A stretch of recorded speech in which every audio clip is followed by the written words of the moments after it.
New at 5, a deep dive into an issue that's an ongoing challenge here, and we're trying to look at it in a new way tonight. We're asking who's living on the streets within a block of us in Colorado Springs and why. KRDO News Channel 13's Shannon Brinius brings us answers in her investigation.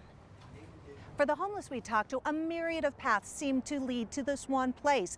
Many view Colorado Springs as a temporary stop, but with very few exceptions, not one seemed to want to change their status. They're choosing this life on the streets. They come from all over, some from right here. I grew up in Manitou and Woodland Park. I was actually headed for Tucson. I'm from Frankfurt, Germany. We chose to do a survey starting right at the KRDO News Channel 13 studios and poll the homeless living within a block, roughly within a mile. What brought them here, why they stay on the streets, and why do they do what they do? I just moved here from Alabama and I'm just trying to get on my feet again. Zach Thompson technically lives out of his truck. He won't move into a shelter because of OG, the dog, his constant companion.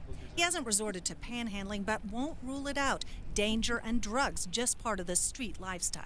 I'm not really sure about the other stuff because I don't mess with it. The only thing I really do is smoke weed, but it's definitely out here. I think that's a lot of the reason why most of these guys are homeless is they're addicts. And within our chosen block, you see the visible signs of campsites where, addicted or not, the homeless make deserted spots their own. Hello.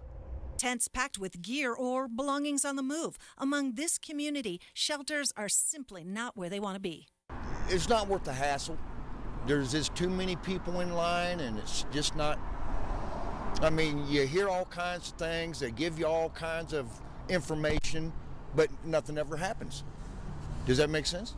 Yeah. It just doesn't. So after a while, you just give up. Nailing down why some are homeless can be complicated. My son's dad, who hasn't paid a bit of child support, I got diagnosed with post-traumatic stress disorder.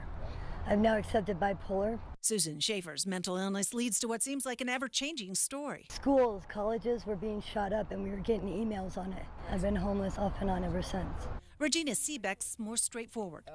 Well, the reason I'm homeless is from alcohol abuse and domestic violence. Relying on scavenged food and handouts, she considers others on the streets her family. I don't think I'm homeless. I think I belong to God, but helping the family out.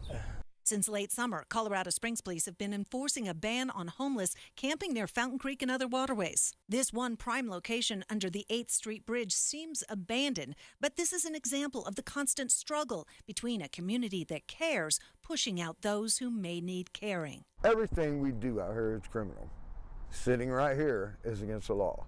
I'm sitting on somebody else's property, so therefore I'm trespassing. Jay Glover wears the clothes and scars showing the reality of rough living. But don't call him homeless.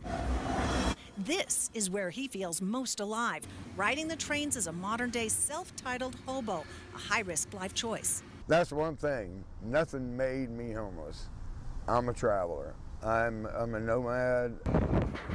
In 6 months' time, he'll have been in Portland, California, Utah, Colorado, Houston, and New Orleans, all hitching the rails. You want to get your kitty food? On the other end, John Spazzali's got no plans to leave for one furry reason. Taking care of these cats. He's a veteran on benefits, but gives everything he has to feeding dozens of feral and stray cats. Because it's costing me between $300 and $400 a month, and that's what I'd have to pay for rent, and then I wouldn't have no money for cat food, you know.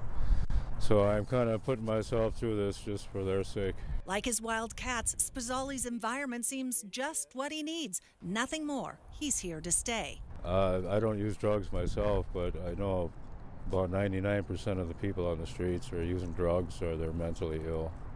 It is a big problem. You know, I see it all the time.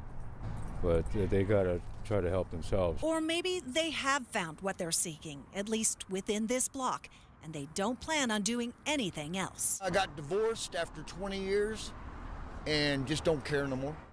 Now, some of that video was shaky. We shot most of it using an iPhone. It helped the homeless open up to us better. And again, we asked each interview subject a set list of questions. What's keeping you homeless? Do you ever see yourself getting off the streets? And with very few exceptions, their choice was stay on the streets. Shannon Brinius, KRDO News Channel 13.